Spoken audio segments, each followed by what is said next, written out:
আসসালামু আলাইকুম। Rannu tiptop cooking থেকে আপনাদের সকল বন্ধুদের স্বাগত জানাই। আজকে আমি এই শীতকালে হালকা হালকা শীতকালে নতুন রেসিপি নিয়ে এসেছি। এটা সাউথ ইন্ডিয়ান রেসিপি।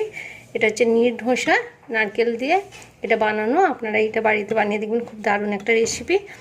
এটা এটা সাউথ ইন্ডিয়ান একটা রেসিপি। তো আপনারা এটা নারকেলের কুড়া দিয়ে বানাতে হয়। আপনারা এইভাবে যদি বানান খেয়ে দেখবেন, খুব দারুণ টেস্টি।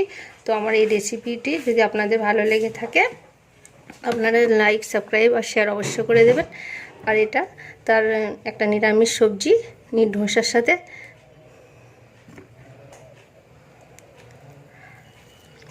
মাও খুব সুন্দর হয়েছে। রেসিপিটি শুরু করি। ভালো লাগলে অবশ্যই সাবস্ক্রাইব করবেন আমার চ্যানেলকে। এখানে 1.5 গ্লাসের মতো আমি আতপ চাল নিয়ে নিচ্ছি।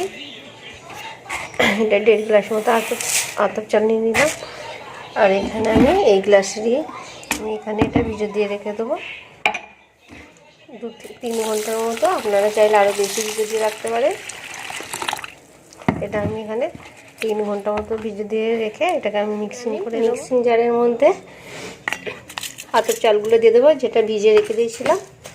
এটা 2 থেকে 3 ঘন্টা আমি ভিজিয়ে রেখে দিয়েছিলাম। আপনারা চাইলে রাতেও ভিজিয়ে রাখতে পারেন। মিক্সিং জারে এই আতপ চালটা আমি দিয়ে দেবো। এটা নারকেল কোড়া আছে, তো আমি এই আতপ চালের সাথে নারকেল কোড়াটা মিক্স করব। আর এই নারকেল কোড়াটা মানে ওই কাঁচের গ্লাসের যে গ্লাসে আমি চাল মেপেছিলাম তার 1 গ্লাস মতো হবে। এটা প্রথমে আমার কিছুটা এটা আছে, তো আমি এটা কিছুটা হাফটা এর মধ্যে দিয়ে দেবো।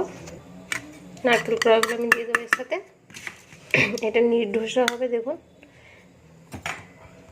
আমি এখানে নুন দিয়ে দেবো পরিমাণ মতো। আপনারা আপনাদের পরিমাণ মতো নুন দিয়ে দেবে, স্বাদ অনুযায়ী।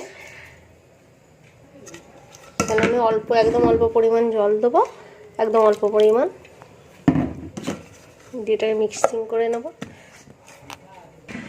দেখুন, একদম পুরো মিহিন হবে, সফট হবে, একদম এটা সফট হবে। আমার এটা মিক্সিং হয়ে গেছে, এর মধ্যে আমি ঢেলে দেব। আবার একটু আছে, আমি এটা বানিয়ে নেব। মিক্সিং হয়ে গেছে, বাকিটাও আমার হয়ে গেছে, এর মধ্যে আমি ঢেলে দেবো। দেখুন, মিক্সিংটা ধুয়ে এর মধ্যে আমি দিয়ে দেবো হাফ পরিমাণ জল। আর আমি এখানে 1.5 গ্লাস চাল দিয়েছিলাম, তার বদলে আমি এখানে 2 গ্লাস 2.5 গ্লাস মতো জল দেবো, এতে মিক্স করব। দেখুন, এই গ্লাসের মাপ করে আমি 1.5 গ্লাস নিয়েছিলাম। 1 গ্লাস,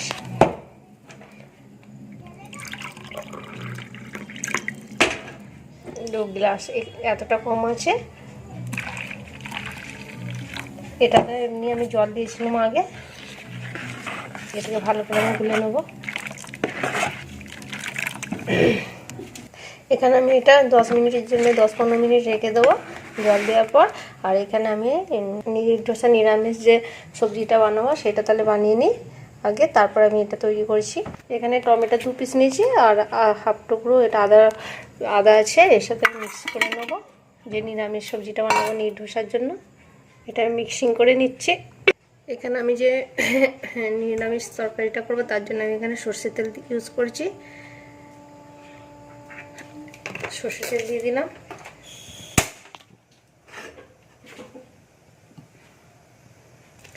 তেল গরম হয়ে গেছে আমার। এখানে আমি শুকনো লঙ্কা দিয়ে দিচ্ছি 2 পিস, তেজপাতা দিয়ে দিচ্ছি 1 পিস। এটা একটু তেলের মধ্যে ভেজে নেব। একদম অল্প পরিমাণ আমি এখানে জিরা দিয়ে দিচ্ছি, গোটা জিরা, এখানে ধনে দিয়ে দিচ্ছি।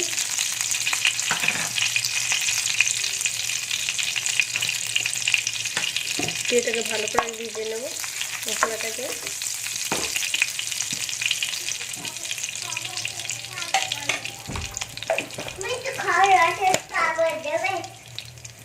আপনাদের হাতের কাছে যদি হিং থাকে হিং দেবেন, হিংটা থাকলে একটু টেস্টটা বেড়ে যাবে। তেলের উপরে আমি অল্প পরিমাণে একদম হিং দিয়ে দিচ্ছি। দেওয়ার পর আমি এখানে যে টমেটোর পেস্ট করে গেছিলাম, আদা টমেটোর পেস্ট আমি এর মধ্যে দিয়ে দেবো। ভালো করে একটু কষে নেব। এটাকে ভালো করে কষে নেব, স্মেলটা যাতে না থাকে টমেটোরে। এখানে 2টো কাঁচা লঙ্কা দিয়ে দেবো।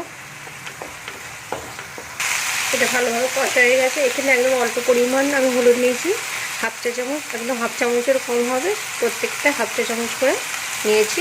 হলুদ আছে, লঙ্কা গুঁড়ো আছে, ধনে আর জিরা। এই মশলাটা আমি এর মধ্যে দিয়ে দিচ্ছি, দিয়ে ভালো করে এটা কষে নেব। আর এখানে আমি আলু সিদ্ধ করে রেখে দিয়েছিলাম, সেই আলুগুলো এর মধ্যে দিয়ে ভেঙে দেবো আমি। দেখুন আলুগুলো আমি দিয়ে দিচ্ছি, সিদ্ধ করে রাখা আলুগুলো এর মধ্যে ম্যাশ করে দেবো আমি আলুগুলোকে। আলু সিদ্ধ করে রাখলে তরকারিটা একটু তাড়াতাড়ি হয়ে যায়। এর মধ্যে আমি একটু জল দেবো।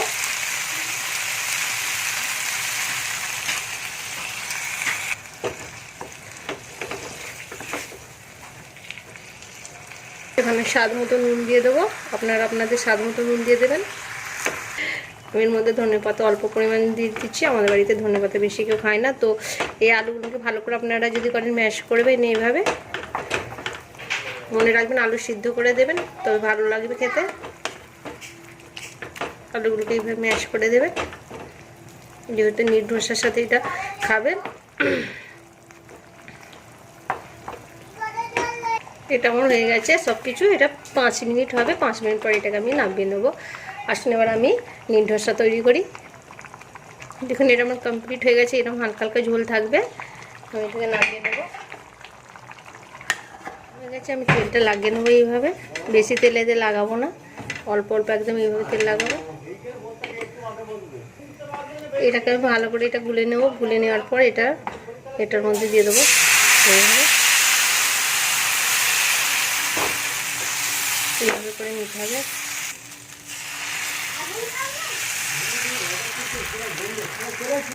এটাকে পুরো ভাজা যাবে না, একদম হালকা হালকা হবে। এটাকে এইভাবে দেখুন,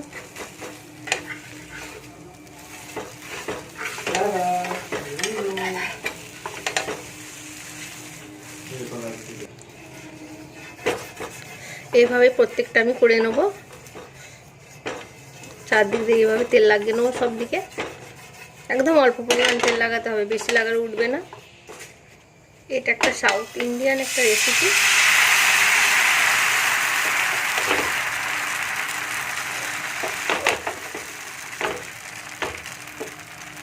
ফাঁকা থাকবে আপনারা এইভাবে দিয়ে দেবেন। এটা যত পাতলা করতে পারবেন তত বেশি ভালো।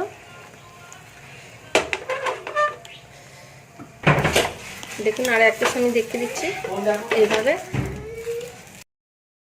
যদি আপনাদের ভালো লেগে থাকে আপনারা লাইক, সাবস্ক্রাইব আর শেয়ার অবশ্যই করে দেবেন।